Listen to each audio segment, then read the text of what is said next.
మైకి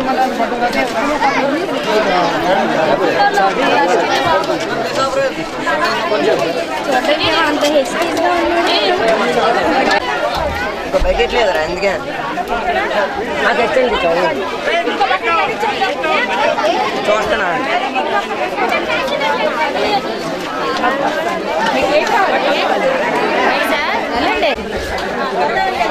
అరే బాబు స్వచ్ఛ భారత్ తినమ్మా అదే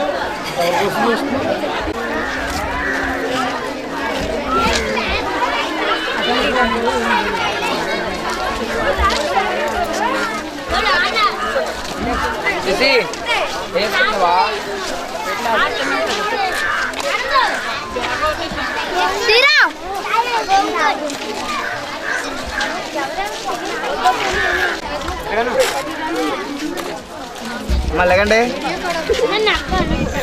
ఇబ్బంది పెట్టండి ఎక్కడెక్కడ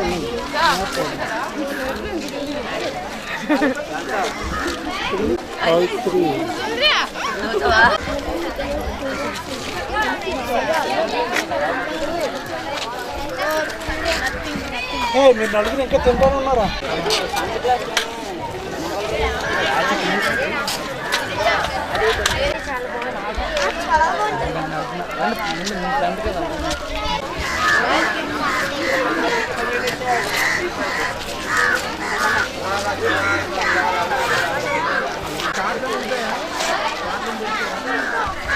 ఉంటే నేను చెప్తాను డబుల్ లైన్.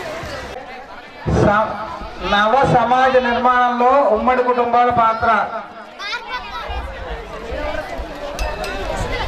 పాలకులు నాడు నేడు సీనియర్స్. అలాగే నెక్స్ట్ ఒక 15 minutes లో కథలు, తెలుగు కథలు మొదలవుతాయి.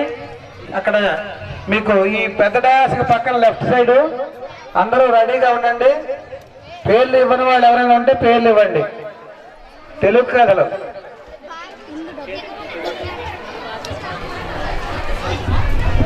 అభినయాలు, తర్వాత ఫ్యాన్సీ డ్రెస్సులు.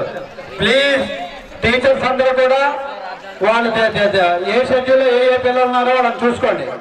చూసుకుని అక్కడ రిపోర్ట్ చేయండి. వెంటనే కథానికలు LKG to 7th class, తర్వాత ఏకపాత్ర అభినయాలు. వీళ్ళు ఎవరైనా పేర్లు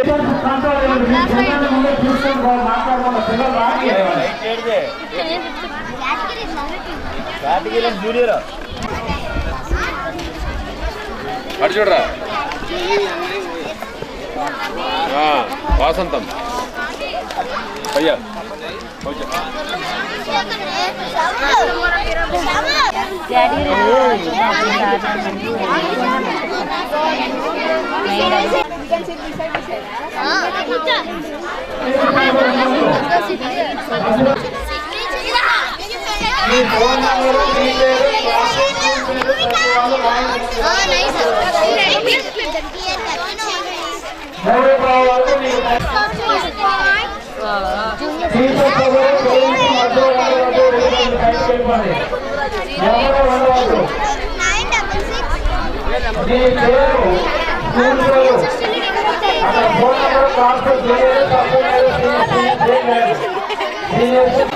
చూసి వస్తున్నారు.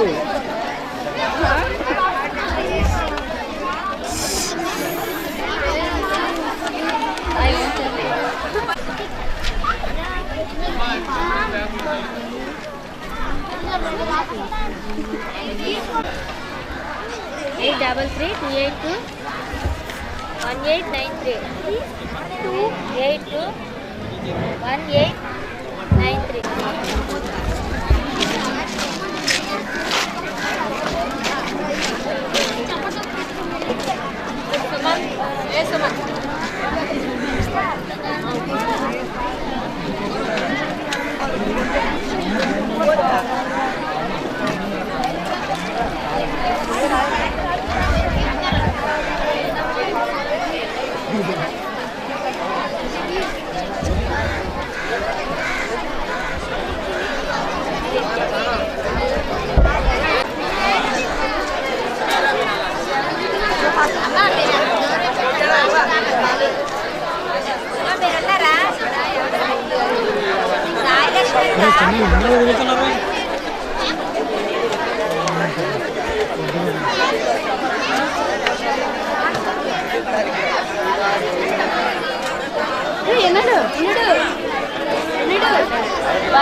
మంత్రముల స్వస్తి ఎల్లదకు శ్రీహేరంబుపాదార్చనన్ నమో గం గం గణాధీశ్వర.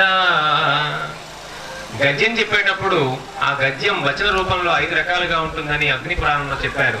అది కథ, ఖండకథ, పరికథ, ఆఖ్యాయిక, కథానిక. ఏదైనా ఒక విషయాన్ని ఒకరు వినడానికి ఆసక్తిగా ఉండేటట్లు పాత్ర ధారణతోనో నీతిపరమైన విషయాలను చొప్పించి ఏదైనా పురాణోక్తంగా చెప్పడాన్ని కథ లేదా కథానిక అని పిలుస్తున్నాం.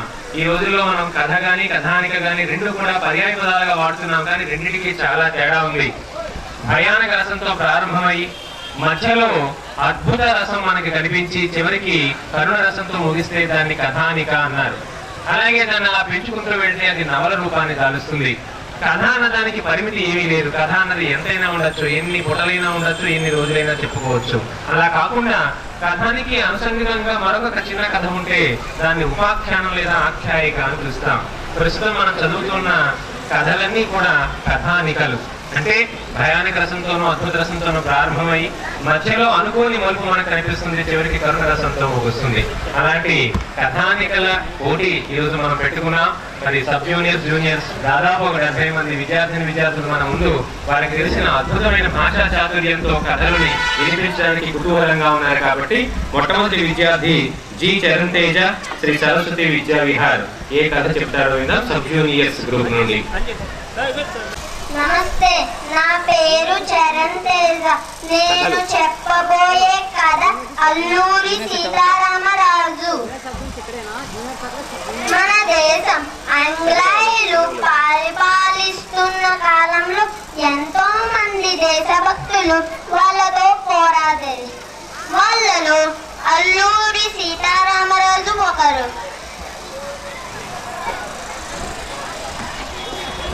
అతను 1827వ సంవత్సరం జూలై 4వ తేదీన పశ్చిమ గోదావరి జిల్లాలోని మోగల్లు గ్రామంలో వెంకటరమణరాజు, సూర్యనారాయణమ్మ దంపతులకు జన్మించారు. అతను చిన్నతనం నుండి విద్యతో పాటు విలువిద్య, సమగరది, గుర్రపు స్వారీ కూడా నేర్చుకున్నాను. తన తండ్రి చిన్నతనంలోనే చనిపోవడం చేత తన పినతండ్రి పాలనలోనే పెరిగాను.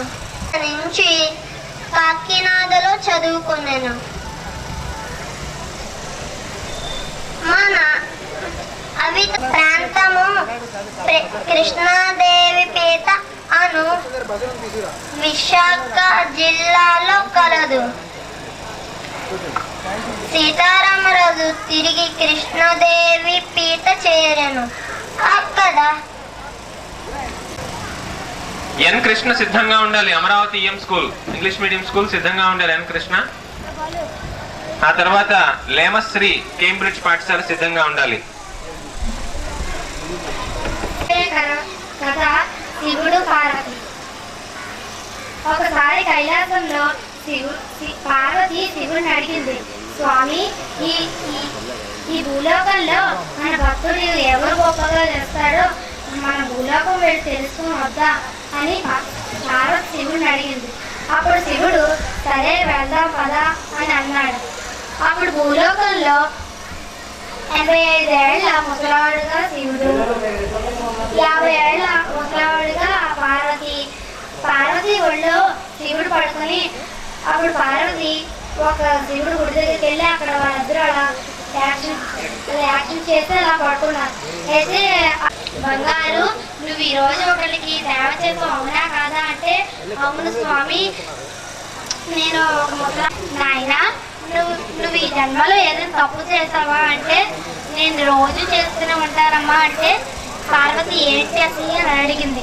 అప్పుడు నేను రోజు మీరు చూస్తూ ఉంటారు కదా, నేను దొంగ పనులు చేస్తూ ఉంటాను అంటే, అయితే మరి నువ్వు ఈ తప్పుల్లో ఒక్క మంచి పని చేసావు, ఒక్కరికి నీళ్లు పోసావు, సేవ చేసావు, అందుకని నువ్వు ఈ రోజు నుంచి ఈ తప్పులన్నీ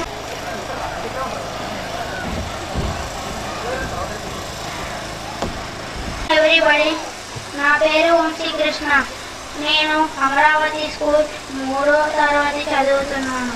నేను చెప్పబోయే కథ పేరు ప్రత్యుపకారం.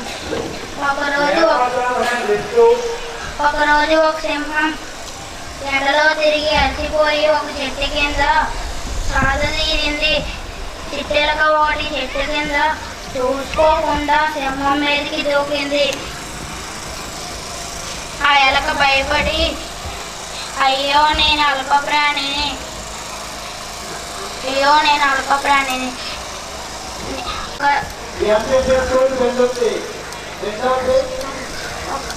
వేటగాడికి పన్నిన వలలో చిక్కుకుంది. ఆ అరుపుల విన్న ఎలక తన బుర్రలో నుంచి బయటికి వచ్చింది.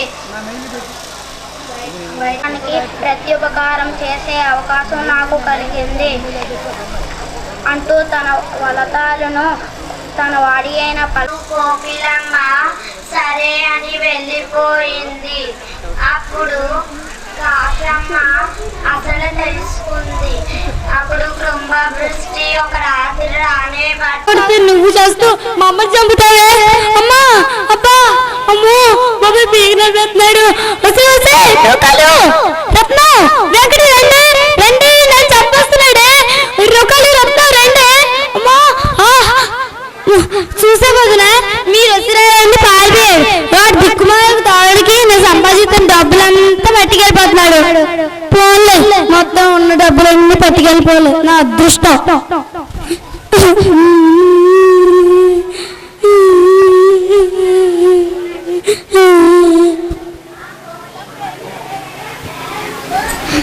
ఏంటో ఈ కర్మ ఎప్పుడు తగ్గుతుందో ఏంటో మాకు బాధలు. బాబు నేను ఇలా పడుకొని పోతున్నాను, పిల్ల కూడెట్టాలి. మా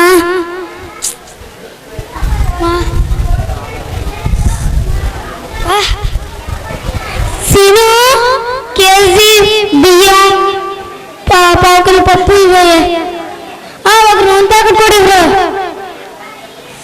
మా ఇదే లోటు ఏంటి 500 లోటు 1000 రూపాయలు రద్దు అయిపోయా? ఓ నాయన ఇప్పుడు ఎలాగా? నా దగ్గర 500 లోట్లే ఉన్నాయే, అవన్నీ నేనేం చెయ్యాలి? ఊరి నాయన ఏంటది బ్యాంకులు మారుతారా? మా దగ్గర ఖాతా మీదే. సరేలే మా అమ్మగారిని అడిగి తెలుసుకుంటాను. అయ్యా సీను ఈ రోజు ఇంట్లో పిల్లలు ఉన్నారు, ఈ రోజుకి అరువు ఇవ్వయ్యా. అలాగే మా అబ్బా మా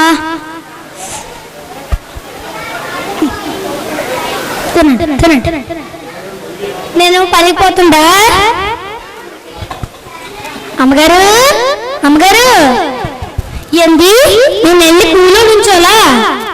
మీ తర్వాత వచ్చి డబ్బులు మోస్తారా? సరేనండి మా కష్టం మీద మేము పడాలిగా. ఇదేంటి గుళ్ళో చూస్తే భోజనాలు కాడ లేరు, ఇక్కడ రేషన్ షాప్ లో సరుకుల దగ్గర కూడా లేదు, ఇక్కడ ఎక్కించే ఓట్ల దగ్గర కూడా లేరు. ఇదేం డబ్బా ఇంత పెద్దలైంది, ఇంత పొద్దులే ఇంత మంది జనాలు వస్తున్నారా? నేను ఈ చివరి ఆకలి నుంచుంటే పొద్దుయ్యాక వెళ్ళాలి.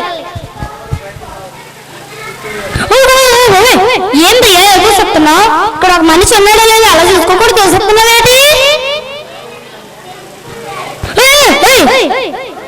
నేను ఎప్పుడో పొద్దుగా నిల్చుంటే ఇలా మధ్యలో కూడా నీకు ధర్మం ఏంటయ్యా?